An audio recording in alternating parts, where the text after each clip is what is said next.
Hey everyone, welcome back to Coffee and Conversations English, the podcast where we sit down, grab a cup of coffee, and have a real, natural English conversation, just for you.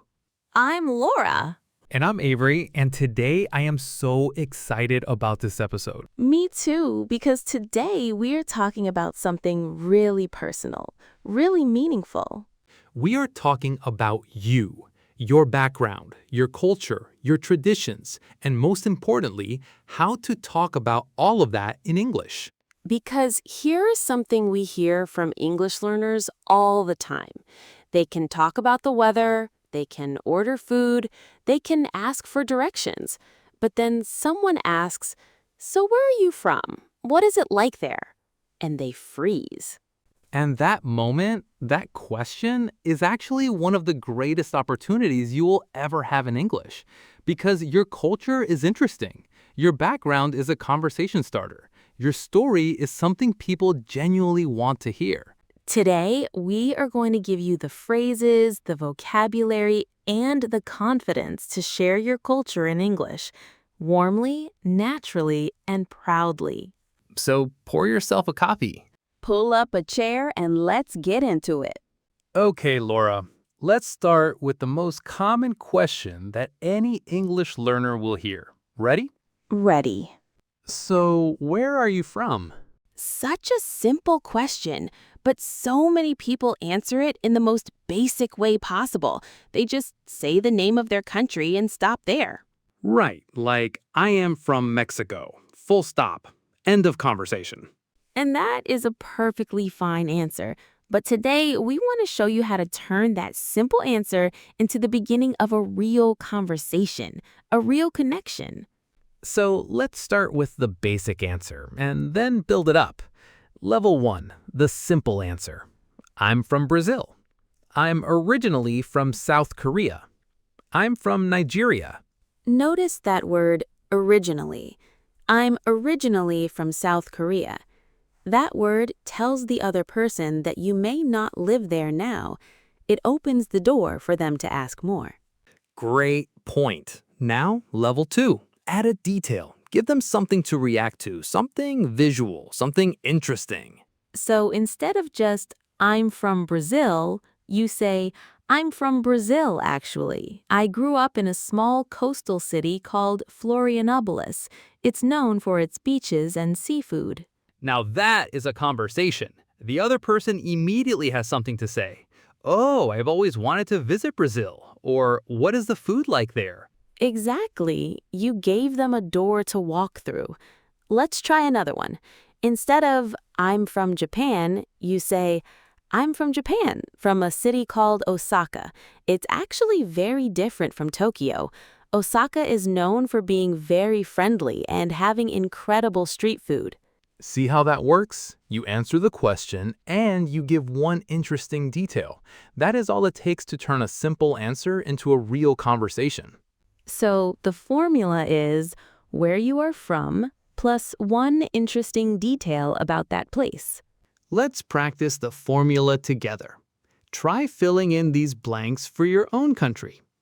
I'm from, and it's known for, or I grew up in, which is a city in, it's famous for.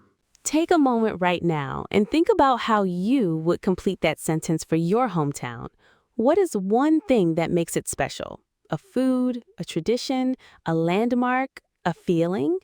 And here are some useful phrases to help you describe your home country or city. It's a very lively city.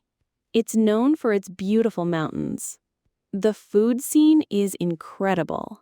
It's a small town but very close-knit. It has a really rich history. The people there are very warm and welcoming. All of those phrases are natural, conversational, and genuinely interesting to hear. Now, what happens after they ask where you are from? Usually, they ask one of two follow-up questions. Right. Either what brought you here or how long have you been here? Let's tackle both of those in our next topic. Okay, so someone has asked you what brought you here. This is actually a really beautiful question because it invites you to share your personal story. And your story, whatever it is worth telling. Whether you came for work, for school, for family, for a fresh start, your reason is valid and interesting. So let's go through some natural ways to answer this question. If you came for work, you might say, I came here for a job opportunity. I work in technology, and there were more opportunities here than back home. I came to study here. I am doing my master's degree in engineering at the university. If you came for family, my family moved here a few years ago and I followed them. It was important for us to be together. Honestly, I wanted a new challenge. I had always wanted to live abroad, and I finally took the leap. Oh, I love that phrase. I finally took the leap. That is such a natural, expressive way to say you made a big decision. It really is. And notice, each of those answers is honest, personal, and gives the other person something to respond to. You're not just answering the question, you're sharing a piece of your story. Now, how long have you been here? This one is simple to answer, but let's make it conversational. Instead of just 3 years, you might say, I have been here for about 3 years now. It went by so fast. Or, just over a year. I am still getting used to everything, honestly. I am still getting used to everything. That is such a relatable phrase, and it often leads to a wonderful conversation about cultural differences. Which brings us to one of the most interesting parts of talking about your culture in English, the moment when you share something that surprises an American friend, or when they share something that surprises you. Those moments are gold, absolute gold for making real friendships. So let's talk about how to share cultural differences in a warm, positive, and interesting way. Okay, so this is my favorite part of today's episode because this is where things get really interesting. So the scenario is, you were talking with an American friend or colleague and they ask, so what is it like back home? Is it very different from here? How do you answer? And first, let's just acknowledge that this can feel a little vulnerable because you are sharing something personal, something that defines who you are. Exactly. But here's the thing. When you share your culture with curiosity and warmth, people respond the same way. They get curious. They get warm. They want to know more. So let's start with food, because food is almost always the easiest and most joyful way to share your culture. Back home, we eat very differently. In my culture, the main meal of the day is lunch, not dinner. Families sit together for a long lunch and it is a really important part of the day. Or, in my country, we have this dish called, and then describe it. It is kind of like a stew, but with a very specific combination of spices. My grandmother makes the best version I have ever tasted. Did you hear what I did there? I gave a comparison. It is kind of like a stew. That is such a useful technique. When you describe something from your culture, compare it to something the other person might already know. Right, so instead of just naming a dish and assuming they know it, you say, it is kind of like, or it is similar to, or imagine a, and then describe it. Let's practice that. It is kind of like a pancake, but thinner, and we eat it with sweet fillings. That is a crepe, but now the other person can imagine it even if they have never heard the word before. Beautiful. Now let's talk about traditions and celebrations, because this is where cultures really shine. If someone asks, do you celebrate Christmas? Or what holidays do you have back home? You can use these phrases. Back home, we celebrate a holiday called Inam.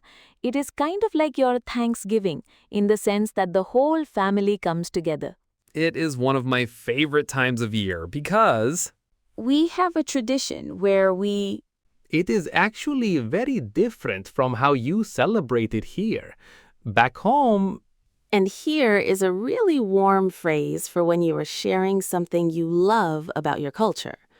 One thing I really miss about home is... One thing I really miss about home is the night markets. Every Friday evening, the whole neighborhood would come out and there would be food and music, and it was just magical. That is gorgeous, and I guarantee that any American friend listening to that would say, "That sounds amazing. Tell me more."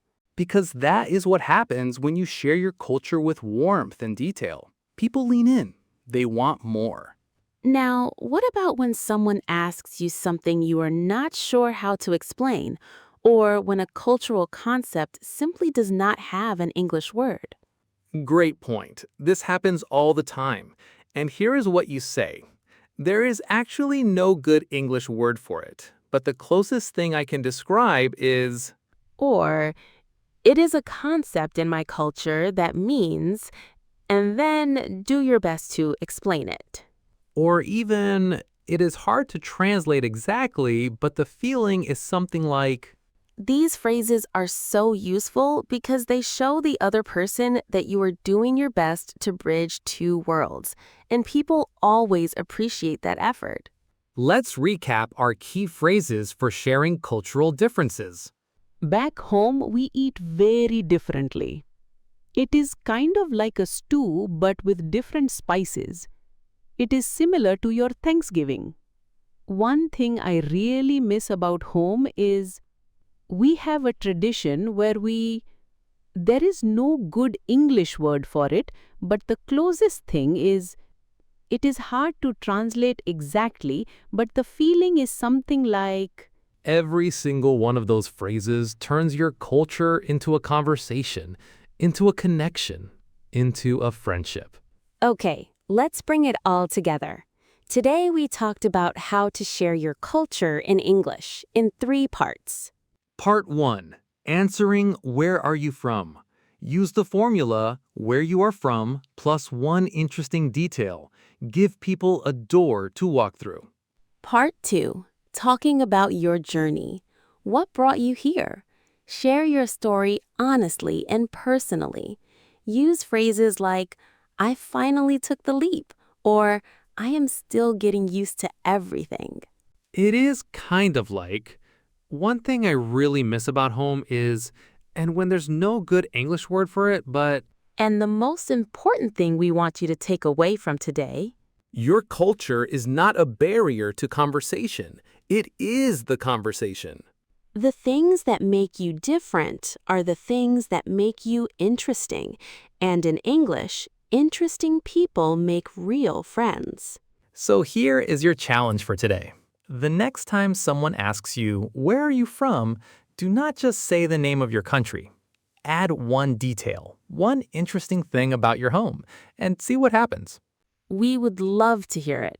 Go to the comments right now and tell us, where are you from, and one thing that makes your home special.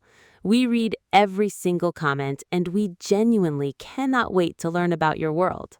If you enjoyed today's episode, please subscribe to the channel and hit the bell so you never miss a new episode.